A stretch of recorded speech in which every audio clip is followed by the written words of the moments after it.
Forest office ആക്രമിച്ച കേസിൽ P V അൻവറിന് രാഷ്ട്രീയ പിന്തുണയേറുകയാണ്. UDFന്റെ പിന്തുണയ്ക്ക് പിന്നാലെ കത്തോലിക്ക സഭയും അൻവറിന്റെ അറസ്റ്റിനെ വിമർശിച്ചു.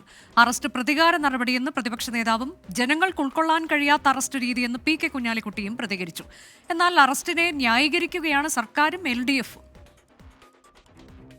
പൊതുമുതൽ നശിപ്പിച്ച കേസിൽ റിമാൻഡിലായ PV അൻവറിന് UDFന് പുറമെ താമരശ്ശേരി രൂപതയുടെ പിന്തുണയും. നിയമസഭ തല്ലിപ്പൊളിച്ചവരെ സംരക്ഷിക്കുന്ന സർക്കാർ സമരം ചെയ്തവരെ വേട്ടയാടുന്നുവെന്ന പ്രതിപക്ഷ നേതാവ് VD സതീശൻ. നിയമസഭ മുഴുവൻ തല്ലി തകർത്ത മന്ത്രി ഇപ്പോഴും അതിൻ്റെ അകത്തിരിക്കാനുള്ള, MLA ഇപ്പോഴും അതിൻ്റെ അകത്തിരിക്കാനുള്ള, അവരെ ആരെ അറസ്റ്റ് ചെയ്തില്ലല്ലോ. പൊതു താല്പര്യത്തിന് വേണ്ടി നിന്ന ജനപ്രതിനിധിയോട് ചെയ്യേണ്ടതല്ല ഇന്നലെ ഉണ്ടായതെന്ന PK കുഞ്ഞാലിക്കുട്ടി. നോട്ടീസ് കൊടുത്താൽ വരുമല്ലോ, ഒരു ക്രിമിനൽ ആക്ടിവിറ്റിയെ നേരിടുന്ന തരത്തിൽ പോലീസ് സന്നദ്ധത്തോടുകൂടി വന്ന് വലിയ അറസ്റ്റും കാര്യങ്ങളൊക്കെ. അത് ഇപ്പോൾ പ്രതിപക്ഷത്തു നിന്ന് ഒരാളായതുകൊണ്ടാണ് അങ്ങനെ ഉണ്ടായത്.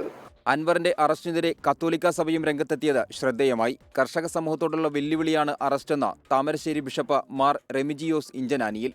PV അൻവറിനെ അറസ്റ്റ് ചെയ്തത് കർഷക സമൂഹത്തോടുള്ള വലിയ വെല്ലുവിളിയാണ്. ആനയെ തടയാനുള്ള ഉത്തരവാദിത്വമുള്ള ഫോറസ്റ്റുകാർക്കെതിരെ കേസില്ല. ആന വന്ന് കൊന്നതിനും കേസില്ല. അതിനെ പ്രതിഷേധിച്ച ഒരാൾക്കെതിരെ കേസെടുക്കുക എന്നുള്ളത് എന്തൊരു അന്യായമാണ്. പിണറായി വിജയൻ കേരള ഹിറ്റ്ലറെന്ന് K മുരളീധരനും കേരളത്തിലേത് അധികാരഭ്രാന്ത് പിടിച്ച സർക്കാരാണെന്ന മുസ്ലിം ലീഗ് നേതാവ് KM ഷാജിയും ആഞ്ഞടിച്ചു. അറസ്റ്റിനെ പ്രതിപക്ഷം ഒന്നടങ്കം എതിർക്കുമ്പോഴും പ്രതിരോധം തീർക്കുകയാണ് സർക്കാരും LDFും. പ്രതിഷേധത്തിന്റെ പേരിൽ അക്രമം നടത്തിയെന്നും പൊതുമുതൽ നശിപ്പിച്ചാൽ നടപടി ഉണ്ടാകുമെന്നും വനമന്ത്രി AK ശശീന്ദ്രൻ. പൊതുമുതൽ നശിപ്പിക്കുന്നതിനെതിരെ അതിശക്തമായ നിയമമാണ് ഇന്ന് രാജ്യത്ത് നിലവിലുള്ളത്.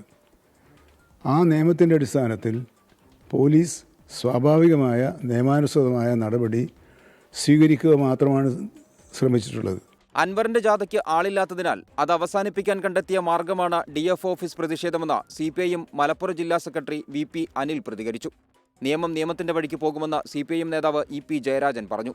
PV അൻവറിന്റെ DMKയുടെ രാഷ്ട്രീയ ഭാവി തന്നെ ചോദ്യചിഹ്നമായ സമയത്താണ് ഈ അറസ്റ്റ് രാഷ്ട്രീയമായി അൻവറിന് നേട്ടമാകുന്നത്.